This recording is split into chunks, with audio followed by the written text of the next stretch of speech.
Voting. It's as American as baseball and apple pie. In every presidential election, millions make the journey to their local voting station to decide who they think is best suited to be our next president. And in most cases, the person who wins the most votes becomes our president. But that's not always so. In fact, there have been 5 times when the person who won the presidency did not actually win the popular vote. This is because of a peculiar institution known as the Electoral College. I sat down with Professor Matthew Schneider of the University of Tennessee to explain about the Electoral College and its impact upon our democracy.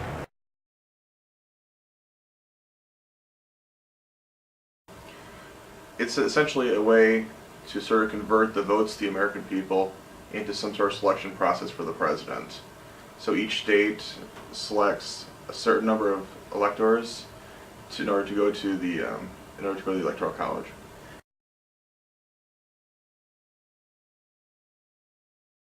Generally, it's through a state-by-state election process. Each state has their own election, and the winner of that election, the candidate, will be able to send their own electors to the Electoral College.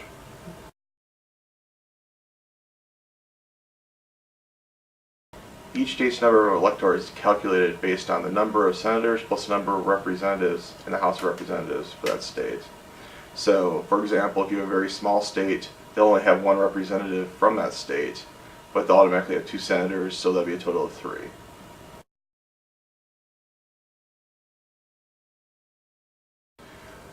In terms of, if you believe fairness is 1 person, 1 vote, the Electoral College is one way to get rid of that.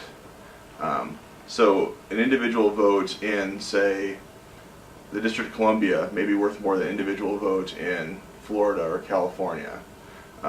Particularly if you have a very small, smaller population state, they end up having their vote worth a lot more than some of the other states.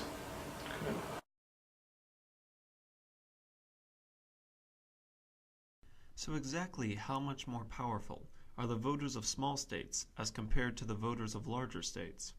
Well, if we were to take the 7 smallest states based on population, those being Alaska, Montana, Wyoming, North Dakota, South Dakota, Vermont, and Delaware, as well as the District of Columbia, we would see a combined total of 24 Electoral College votes for just over 5.6 million people.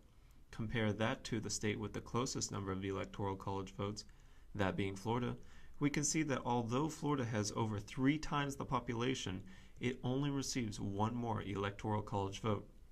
Now, if we were to compare the most populous state, California, to the 14 smallest states and the District of Columbia, we would see that the small states earn 54 Electoral College votes for a combined population of just over 28 million. California, on the other hand, has 55 votes for a population of 36.5 million. That's only 1 more vote for 8 million more people.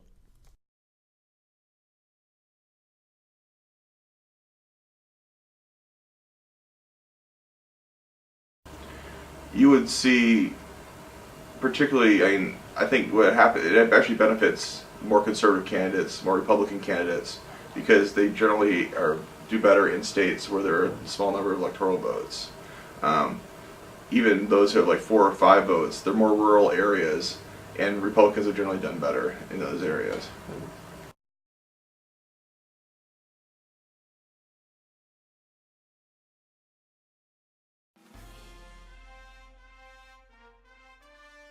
The biggest question we have to ask about the Electoral College is whether it is worth keeping the institution.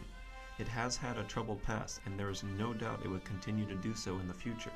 Americans must ask themselves if we as a nation care more about maintaining the political status quo than about creating true justice.